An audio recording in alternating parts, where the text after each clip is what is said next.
With the injuries this year, it almost matters more who you pick up on the waiver wire than who you actually drafted. Like going back and looking at last week, hell, if you picked up Dowdle, if you picked up Rachaad White, you probably won your matchup. So I'm going to go through and talk about the injuries that we have right now and hopefully try to find the next Rico Dowdle. Now, obviously, if any of these players are on the waiver wire for you, you would go ahead and you pick them up immediately. Darren Waller at tight end follows up a very strong season debut with an even better game where he actually comes through and he gives you 18.8 fantasy points, 5 targets, 5 receptions, 78 receiving yards, and looks like he'll be a focal point of this offense whenever you have no Tyreek Hill, which will be the rest of the season. Going over and looking at Rico Dowdle, the man himself, there's not a guarantee that Chuba Hubbard comes back this next week. And if we look at what Dowdle just did, he was the running back 1 in week 5 with 32.5 fantasy points, with over 200 rushing yards and a total of 27 opportunities. He could have had himself an even bigger day if you had another rushing touchdown. Going over to Rachaad White. Rachaad White was probably rostered even before the Bucky Irving injury, but I mean, hell, he scored 23.1 fantasy points this past week, was the RB7, and realistically, Bucky's probably going to be missing this next week, and White will be a must-start name yet again. And obviously, Ja'Cory Krosky-Merritt is probably rostered in your league, but if he wasn't, if you're in a super shallow format, then here you can look at him as well. He had his first day with over 100 rushing yards and his first day with over 10 receiving yards on top of it. Now, let's look at the players that maybe aren't rostered in your league. These are the guys that are rostered in fewer than 60% of leagues. If you watch these videos, you probably know Michael Carter should be on your roster. We had him as the #1 pickup of all Arizona running backs last week. This is who I put highest in my rankings for a multitude of different reasons. One, it's honestly who the underdog projections had higher. And two, also you had the clip circulating where he was saying, oh man, it's crazy. Went from the practice squad to being the starting running back. I saw that and went, oh, he's probably starting running back over Mercado. And he comes through, and in his first game that we see with him this season, he actually has himself a fine performance. He has 18 carries, and on top of this, you go back to his time coming out of college, we can remember that he was actually a pretty damn good receiving back. This was a dynasty darling back in the day. So he had 23 total opportunities, and this doesn't even account for the fact that when Mercado did get involved, which was very little, he kind of cost the game for the Arizona Cardinals. You saw the coach going berserk under Mercado on the sideline in this contest. So I'm going to assume that Michael Carter, who is clearly the starting running back this past week, remains the starting running back for the Arizona Cardinals. If you look at my rankings on the site, you'll see that rest of season, I currently have him as RB29. I would like to be higher on him, but a couple different issues. One, it's probably still going to be a committee with some combination of Mercado and Bam Knight. And two, it's the Arizona Cardinals. They don't look like they're a great team. They're not going to be leading the majority of the games they play in. While yes, they were leading this Tennessee Titans game until the very end, it was against the Tennessee Titans. You'll have tougher matchups in the future. Now, our next running back that is very, very important to talk about is going to be Hassan Haskins, and we can throw in Vidal here as well. Now, just like last week, you have to call your shot. We have very little information about either one of these running backs, very similar to the Arizona backs last week, and I called my shot on Carter, and this week I'm going to call my shot on Hassan Haskins. The reality of the situation is neither one of these running backs is guaranteed to be anything at all. Keep in mind, the Los Angeles Chargers coaching staff looked at their running back room going into the offseason, and they went, let's go and sign Najee Harris in free agency. And then when they were in the NFL draft, they went, let's take Amari and Hampton in round 1. So I think that goes to speak on the talent profile that you have with these two players. Now, I will say, obviously, you have the coaching connection for Hassan Haskins, who did spend his time in college at Michigan. And then with Vidal, this is who this coaching staff decided to take in the NFL draft last season. Now, if I'm profiling these two RBs, realistically speaking, you more likely than not have Hassan Haskins as the first and second down grinder. Now, can I say this confidently based off what we've had through his NFL career so far? Not at all. The dude's had about 60 total carries in 4 seasons played. So we haven't seen him at all. And actually go back to his rookie season in 2022, he had 12 targets to only 25 carries. So you'd assume actually maybe he's more like the receiving back. But if we go back to what these running backs were in college, which is really the last time we had them with a very serious workload, because Vidal realistically didn't do anything in his rookie season either. In college, Hassan Haskins wasn't a massive receiving back. Neither was Vidal, but he was just to a slightly larger extent. And if we look at the usage of these running backs when Amari and Hampton went down this past week, they did really split this into a running back by committee. Hassan Haskins, he had 14 snaps. Vidal had 14 snaps. They both had 1 target. Haskins had 5 carries. Vidal had 4. So we can't take anything away from the usage that we had this game. And we can't really take anything away from what these running backs have been so far in their NFL careers. We really have to go back to college. And there, I think Hassan Haskins was the more impressive running back, and I think he does profile to be the lead RB. Now, one thing that's worth mentioning is that you have a chance, just a small one, that this team goes shopping, whether that's with the New Orleans Saints and Alvin Kamara. And honestly, it's funny enough because when you look at the announcement on Twitter that Amari and Hampton was out for the season, below it, all it is gifs of Alvin Kamara with Chargers fans hoping that they get him, which is a very real possibility. And again, I think it's going to be a split backfield. It's a bad offensive line at this point with the injuries, and these running backs are bad as well. So I'm not going to sit here and try to act like either RB will be a league winner. Now, what I know is a winner is actually the promo that Underdog Fantasy has been running over the past 10 days.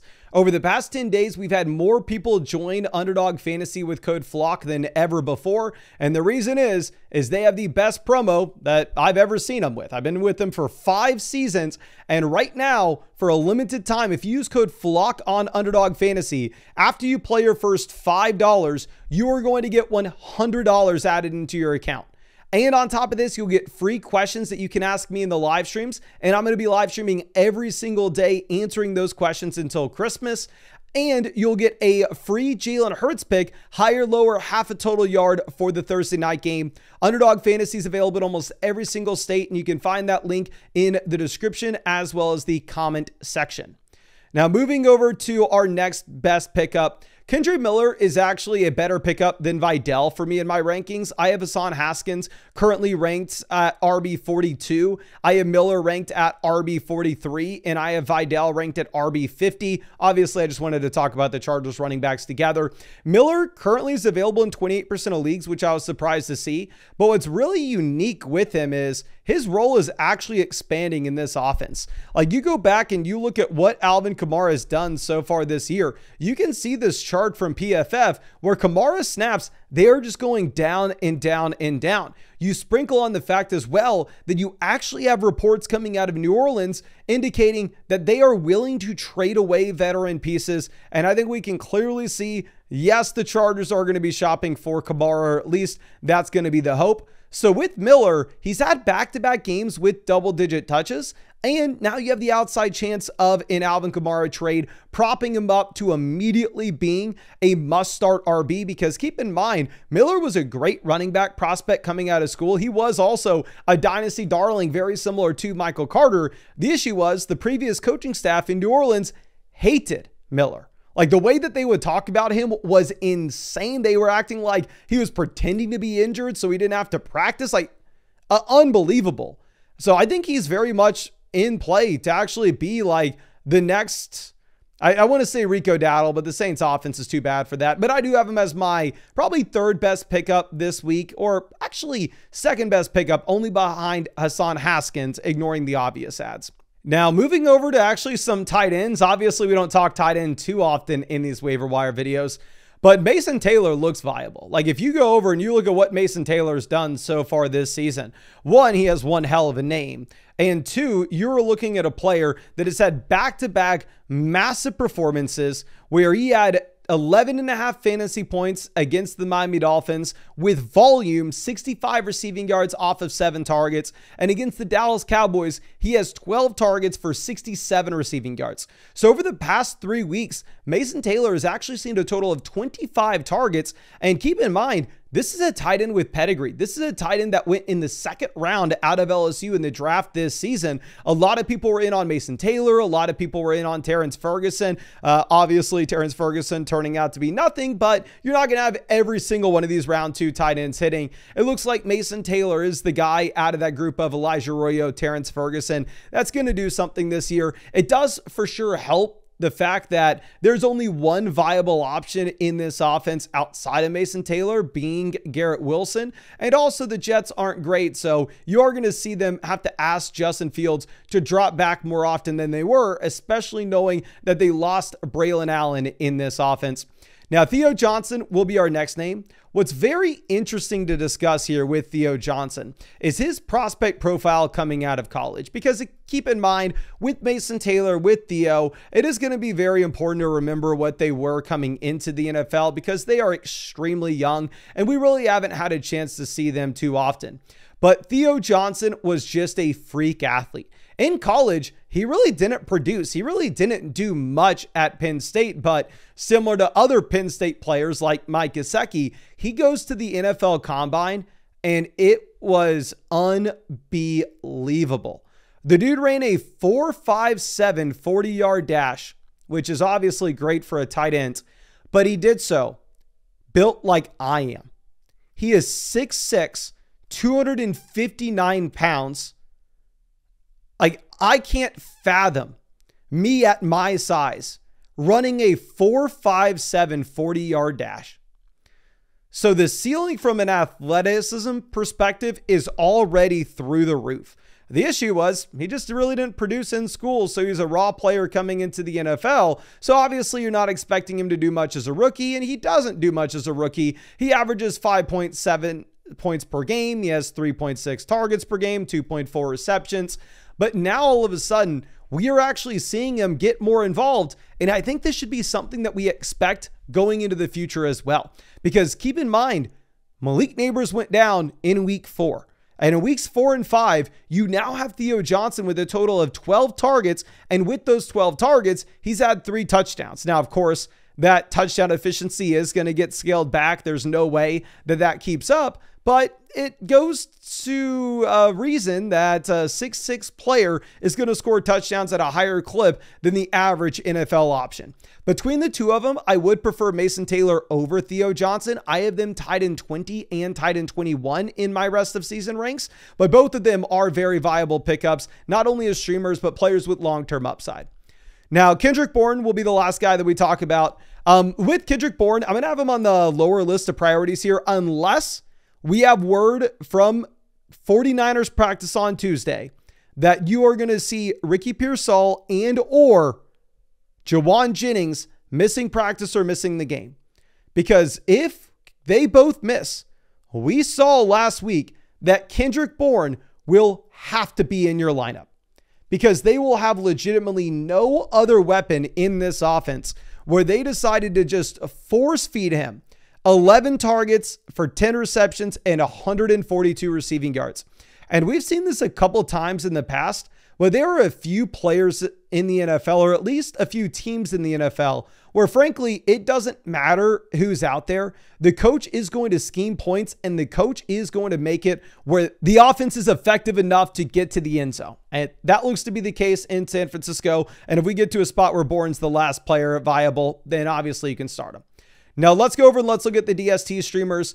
I lost my matchup this week. Sadly, I've now fallen to 4-1. I know that it's the worst thing that's ever happened to fantasy football YouTube. Trust me, I get it. You're very disappointed. But a big reason was I started the Seattle Seahawks DST last week. I thought Seattle was good enough where I didn't have to stream and blah, blah, blah. No, I should have learned my lesson. We know that we are streaming defenses every week.